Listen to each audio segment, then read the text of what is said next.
I'm afraid that Wangsheng funeral parlor isn't in the best state. We've come to see Zhongli. Could you... Unfortunately, Zhongli isn't here at the moment. It seems he went to North... Doesn't the Northland Bank belong to the... Last time we saw Zhongli was before we went to the Golden... Do you think he doesn't know about the attack on Liyue? Visiting the Fatui at a time like this could only mean more trouble. We had better go and make sure that everything is okay.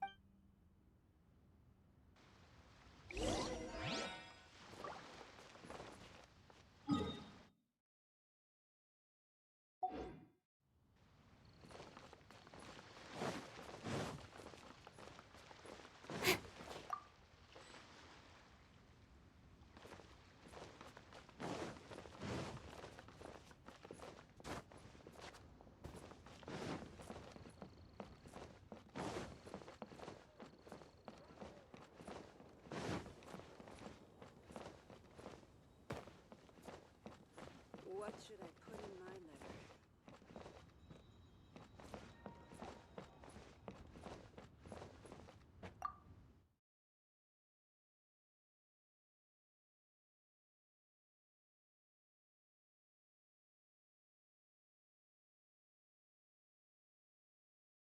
You call this cooperation between Harbingers?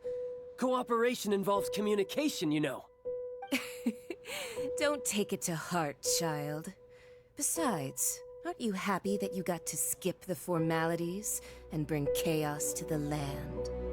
I'm sure you must have enjoyed that. Oh, it seems that some of your friends have arrived. Hey, it's Zhongli and Child. And... you! You're also one of the Harbingers? It's you two. I believe we've met once before. In the city of Bards, was it? I'm glad you still remember my name. Ah, right. I imagine that it must have been rather hard to forget watching helplessly as something precious was snatched away from your friend. No, don't let her get to you!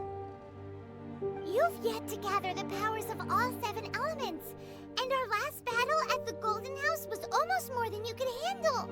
So it might be best to keep things peaceful this time, seeing that 2 of the Harbingers are here. Well, if it isn't you two. This is our first time seeing each other since Liyue was nearly wiped off the map. This is certainly a bit awkward, wouldn't you say? I knew that we should never have trusted a Fatui Harbinger.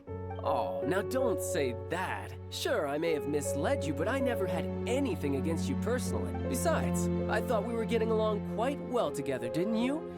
Except for that little tussle we had at the end. Nothing personal. We just have different views, that's all. Of course, you may very well hold this against me, but that's up to you. The real deceivers here are Senora and Zhongli. Curse them for leading me on. So actually, I think... Stop wasting time, child. There'll be plenty of time to chat once I'm through here. You remember the agreement, Morax. Now, if you would be so kind. The Gnosis, please. What in the world are you talking about? The contract is fulfilled. That which thou seeketh is now bestowed unto thee. For my promise is solid as stone.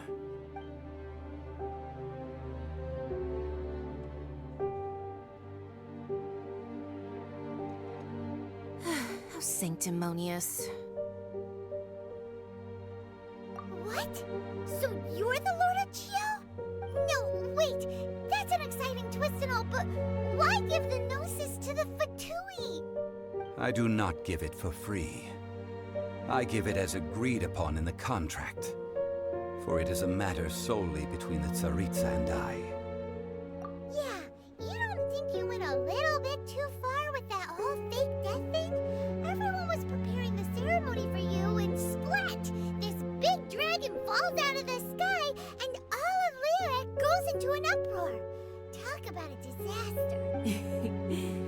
Gathering all the forces that had been bubbling behind the scenes, and then stirring them together in a pot that was bound to boil over. That's what he wanted to see, am I right? Wait, what? Perhaps it's best that I explain. As you know, I've dwelt upon this world for more than 6,000 years. I witnessed the founding of Liyue, together with the Adepti 3,700 years ago. Even boulders that can withstand whirlpools will erode with the passing of time. I kept convincing myself that cracks had not begun to form, and that the end of my time had not yet come, until one drizzly day. As I was strolling along the harbor, I heard a merchant tell one of his workers, "You finished your duties. Go ahead and call it a day." I stood motionless among the crowds, asking myself, have I already finished my duties? Oh, Zhongli. But as I began to consider relinquishing my divine role, I soon discovered that many reasons still remained to not hastily depart.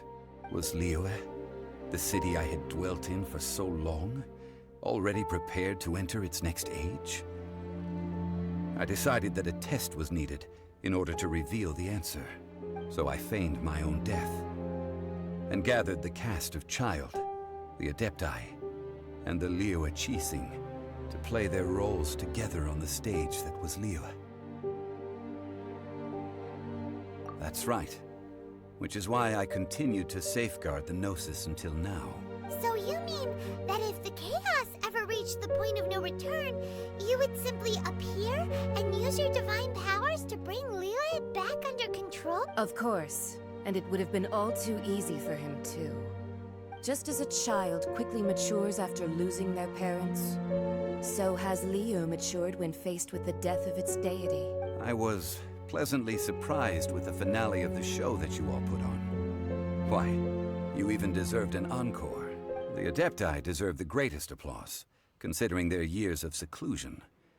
They hardly recognized the city, yet faced with such a crisis, they exerted the greatest amount of restraint.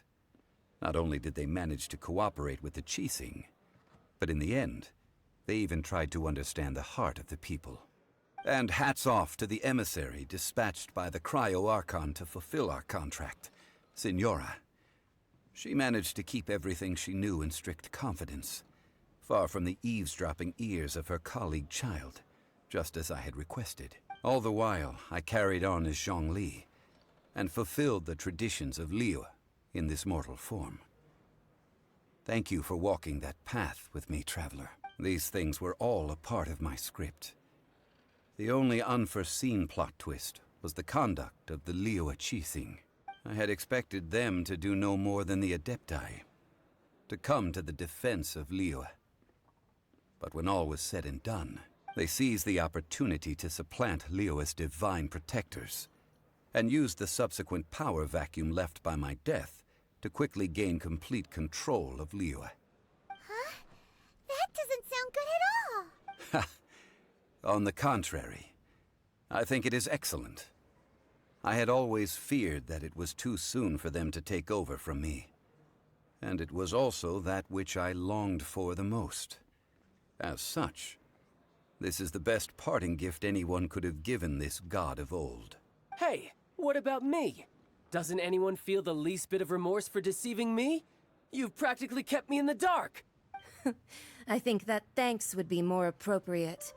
You certainly played no small part in all of this, wreaking havoc and turning the city upside down. The Lord of Geo ought to thank you for your performance, if anything. If you hadn't created the pressure of a battle between mortals, Adepti, and a god, the lump of coal resting in the hands of the Geo-Archon, Liyue would never have been able to become a dazzling diamond of a city. Huh? Just whose side are you on, mocking me like that? Are you itching for a fight? Be that as it may, you've come out of this as the hero of Liyue. I, on the other hand, will be forever prescribed as a disturber of the peace, no? Well then, with the Gnosis in my possession, I have no use for such idle chatter. We should return to Zapolyarny Palace and seek an audience with Her Majesty, the Tsaritsa. Come, child. Ah, fine. I'll meet you there later. I'm not sharing a boat with the likes of you. Do as you wish.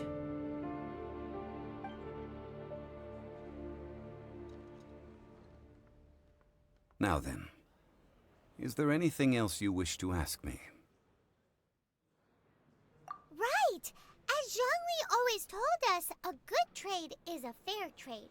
Paimon has no idea what could be a good trade for a no... Realistically speaking, there is no such thing. Huh?